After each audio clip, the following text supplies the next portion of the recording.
بسم اللہ الرحمن الرحیم۔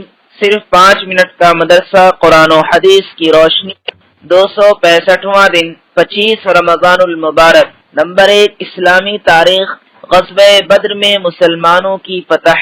قریش مکہ مدینہ پر حملہ کرنے اور ابو سفیان کے قافلہ کی حفاظت کے لیے 1000 پر مشتمل لشکر اور جنگی سامان سے لیس ہو کر میدان بدر میں پانی کے چشمے کے پاس پڑاؤ ڈالا۔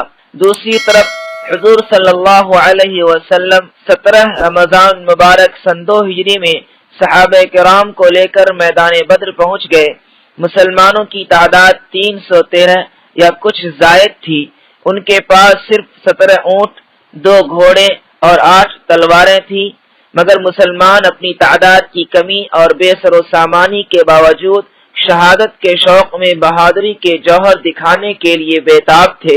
حضور صلی اللہ علیہ وسلم صحابہ کی صفیں درست فرما کر خیمہ میں تشریف لے گئے اور سجدہ کی حالت میں دعا فرمائی، اے اللہ، اگر آج تو نے اس مٹھی بھر جماعت کو ہلاک کر دیا تو روئے زمین پر تیری عبادت کرنے والا کوئی نہیں رہے گا۔ اللہ تعالی نے آپ صلی اللہ علیہ وسلم کی اس دعا کی برکت اور صحابہ کی جانثاری کی بدولت مسلمانوں کو شاندار کامیابی عطا فرمائی۔ کفار مکہ کے عتبہ، شیبہ، ابو جہل، امیہ بن خلف جیسے بڑے بڑے 70 کافر مارے گئے اور 70 قید کر لیے گئے، جبکہ مسلمانوں میں بھی 14 صحابہ کرام رضوان اللہ علیہ مجمعین شہید ہوئے۔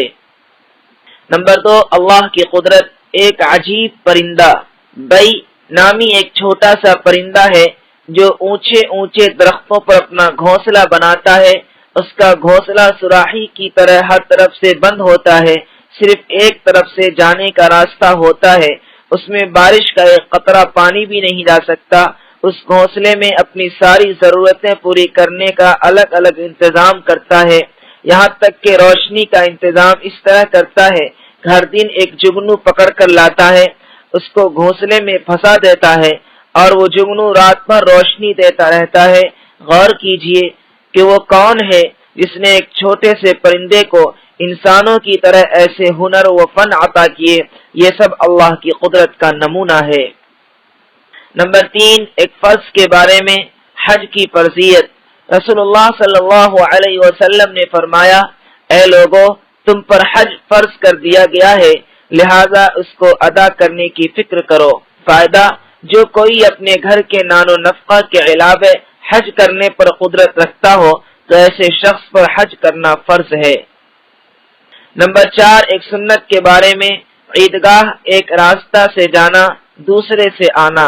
رسول اللہ صلی اللہ علیہ وسلم عیدگاہ ایک راستے سے تشریف لے جاتے اور دوسرے راستے سے تشریف لاتے۔ نمبر 5، ایک اہم عمل کی فضیلت، کسی کو کھلانے پلانے کا انعام۔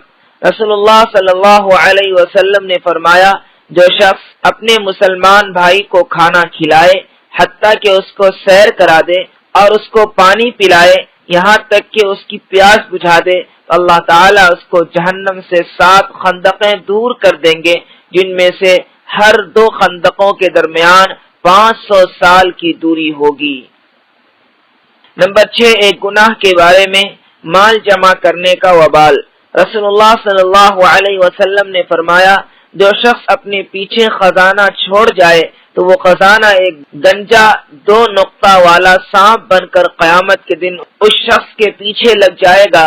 وہ شخص گھبرا کر کہے گا، تو کیا بلا ہے؟ وہ کہے گا، میں تیرا خزانہ ہوں جس کو تو چھوڑ کر آیا تھا۔ پھر وہ سانپ اس کے ہاتھ کو کھا لے گا، پھر سارے بدن کو کھائے گا۔ نمبر 7، دنیا کے بارے میں، آدمی کا دنیا میں کتنا حق ہے۔ رسول اللہ صلی اللہ علیہ وسلم نے فرمایا، ابن آدم کو دنیا میں صرف 4 چیزوں کے علاوہ اور کسی کی ضرورت نہیں۔ نمبر 1، گھر جس میں وہ رہتا ہے۔ نمبر 2، کپڑا جس سے وہ ستر چھپاتا ہے۔ نمبر 3، خشک روٹی۔ نمبر 4، پانی۔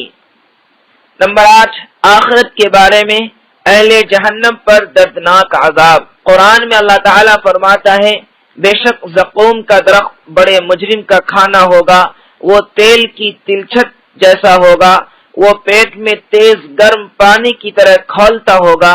کہا جائے گا اس گنہگار کو پکڑ لو اور گھسیٹتے ہوئے دوزخ کے بیچ میں لے جاؤ، پھر اس کے سر پر تکلیف دینے والا کھولتا ہوا پانی ڈالو، پھر کہا جائے گا عذاب کا مزہ چکھ، تو اپنے آپ کو بڑی عزت و شان والا سمجھتا تھا، یہی وہ عذاب ہے جس کے بارے میں تم شک کیا کرتے تھے۔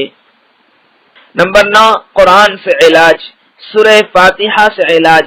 رسول اللہ صلی اللہ علیہ وسلم نے فرمایا سورہ فاتحہ ہر مرض کی دوا ہے۔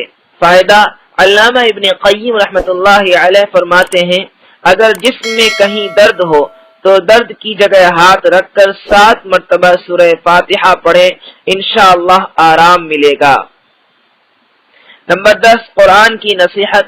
قرآن میں اللہ تعالیٰ فرماتا ہے اے ایمان والو، اگر کوئی گنہگار تمہارے پاس کوئی خبر لے کر آئے تو اس کی تحقیق کر لیا کرو، کہیں ایسا نہ ہو کہ تم کسی قوم کو اپنی لا علمی سے کوئی نقصان پہنچا دو، پھر تم کو اپنے کیے پر پچھتانا پڑے۔